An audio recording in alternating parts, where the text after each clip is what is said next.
sur les régions ouest pour s'étendre par la suite vers l'est et vers le centre. Le juge d'instruction près le tribunal de première instance de Gassine a ordonné aujourd'hui la mise en détention de 4 individus dans le cadre de l'enquête relative aux actes de violence survenus au service des urgences de l'hôpital universitaire Badreddine Alui. Un 5e suspect a été placé sous contrôle judiciaire avec interdiction de quitter le territoire, tandis qu'un mandat de recherche a été émis à l'encontre d'un 6e mis en cause actuellement en fuite. Selon Ahmed El Amri, porte-parole officiel des juridictions de Gassine, les mandats de dépôt ont été émis sur la base de plusieurs chefs d'accusation, à savoir constitution d'une entente en vue de porter atteinte au bien public, violence aggravée contre un fonctionnaire dans l'exercice de ses fonctions, dégradation volontaire de biens appartenant à autrui, ainsi qu'entrave à la liberté de travail.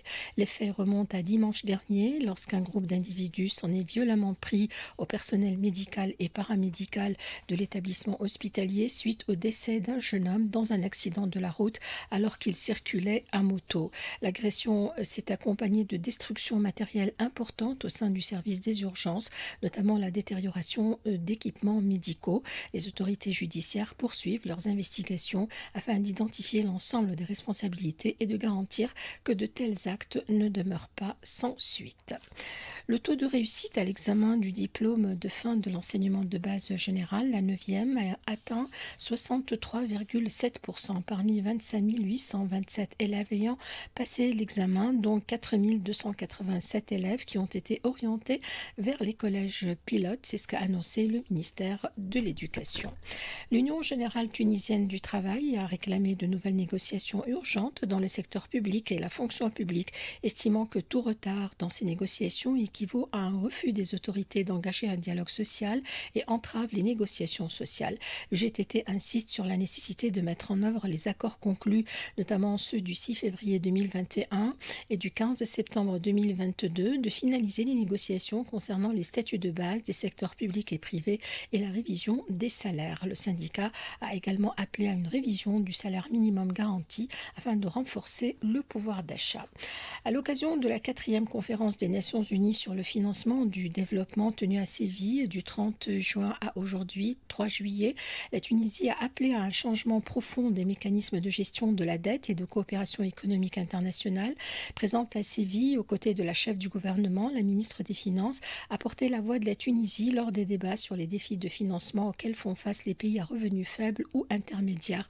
À l'issue de la conférence, la ministre a réaffirmé dans une déclaration à l'agence TAP l'ambition de la Tunisie de renforcer ses partenariats économiques dans un cadre multilatéral renouvelé, plus équitable et plus adapté aux réalités actuelles.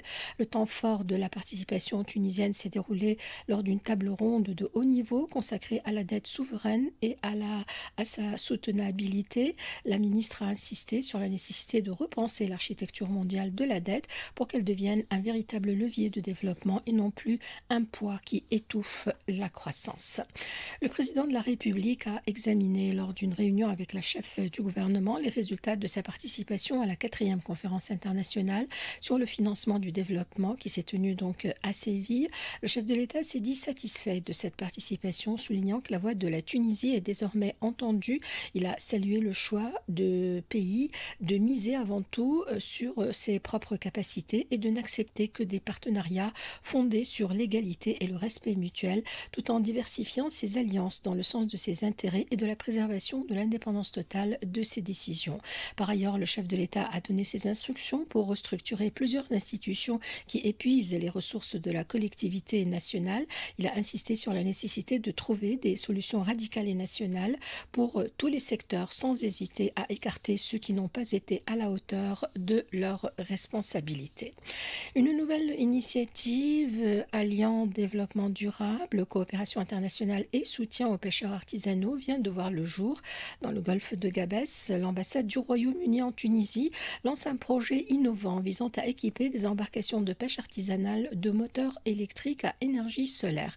Baptisé visée décarbonisation de la pêche artisanale en Tunisie, promouvoir l'énergie propre pour les communes côtières durables. Ce programme s'étale sur 12 mois et ambitionne de réduire significativement l'empreinte carbone des activités de pêche tout en améliorant les conditions socio-économiques des pêcheurs. Financé à hauteur d'1 million de dinars par le gouvernement britannique, le projet sera mis en œuvre en collaboration avec plusieurs secteurs, plusieurs acteurs institutionnels. Mehdi Aissi, chargé du programme marin au bureau de l'Afrique du Nord, nous fait part de ce projet au micro de Ensaf Seri. Ce projet vise à accompagner la transition énergétique du secteur de la pêche artisanale en Tunisie à travers l'introduction et l'expérimentation d'engins électriques à faible émission de carbone. Ce projet changera radicalement l'activité de la pêche artisanale, non seulement en Tunisie, mais aussi au niveau régional, parce que cette thématique, elle reflète une priorité ou un engagement commun pour un avenir durable, plus résilient et plus équitable pour nos communautés côtières et s'inscrit pleinement dans une dynamique à la fois nationale et internationale. Ce projet, il couvre 3 sites clés qui sont l'île de Kneis, qui est une aire marine et côtière protégée au niveau du gouvernorat de Sfax. Le deuxième site pilote, c'est le site de Ranouch et le troisième est Djerba. Elle renferme une aire marine et côtière protégée qui est Ras Armal. Donc là, on est en train de coopérer avec les groupements de pêcheurs au niveau de ces 3 sites qui ont exprimé leur intérêt à adhérer à ce projet pilote afin de tester l'efficacité de ces moteurs électriques et étudier en parallèle les revenus ou l'aspect socio-économique pour les pêcheurs. La grève des agents de Tunisair Technique prévue les 3, 4 et 5 du mois en cours est annulée. Cette décision a été prise suite à une séance de conciliation consacrée à l'examen de l'avis de grève émis par le GTT tenu aujourd'hui. La Société nationale des chemins de fer tunisiens a transporté 780 000 tonnes de phosphate commercial au premier semestre de l'année en cours contre 810 000 tonnes de phosphate transportées durant la même période de l'année écoulée, soit une baisse de 3,7%. Cette baisse est due principalement à l'arrêt par la compagnie des phosphates de Gafsa de l'acheminement du phosphate vers les usines de la société tunisienne indienne des engrais à cause de l'accumulation de dettes de cette société envers la CPG. La finalisation des études préliminaires du projet de construction d'une autoroute transversale de 242 km reliant l'Algérie à la Libye à travers le sud tunisien vient d'être achevée. Cette nouvelle infrastructure, dont le coût est estimé à 1700 milliards de millim, ouvrira de nouvelles perspectives économiques et commerciales pour une région du Sud longtemps isolée. Le point avec notre correspondant, Larta la suite. La conclusion et la perspective de ce travail ont été présentées au siège du gouvernorat de Gafsa par la direction régionale de l'équipement et le bureau d'études chargé de la partie technique. Cette route bidirectionnelle à 4 voies prendra son départ à partir du poste frontalier Bouchebka-Telept, côté algérien, pour rejoindre l'autoroute Tunis-Tripoli au niveau de Gabès. 118 km passeront par le territoire de Gafsa, le long de la R15, pour une valeur de 760 milliards de millim. Le poste frontalier sud de Hazwa sera également rattaché à cette voie par les routes nationales 15 et 3. Ce projet ambitieux et avantageux ne manquera pas de provoquer un boom économique dans la région du Sud, longtemps isolée par la vétusté et la fragmentation de ses réseaux routiers étriqués. Il permettra également de fluidifier la circulation des hommes et le trafic commercial entre les 3 pays concernés, enthousiastes et obsessionnellement désireux de nouer de véritables relations frontalières bénéfiques et profitables aux citoyens des 3 pays voisins. Actualité dans le monde, dans son rapport, Francesca Albanese appelle à un embargo complet sur les armes fournies à Israël dans le cadre de la situation à Gaza. Elle décrit une situation apocalyptique et accuse Israël de commettre l'un des génocides les plus cruels de l'histoire moderne. Ce jeudi 3 juillet, la juriste italienne a dévoilé son rapport tranchant sur la situation à Gaza devant le Conseil des droits de l'homme de l'ONU. Les chiffres du ministère palestinien de la Santé évaluent évalue à 56 000 le nombre de Palestiniens tués à Gaza depuis octobre 2023.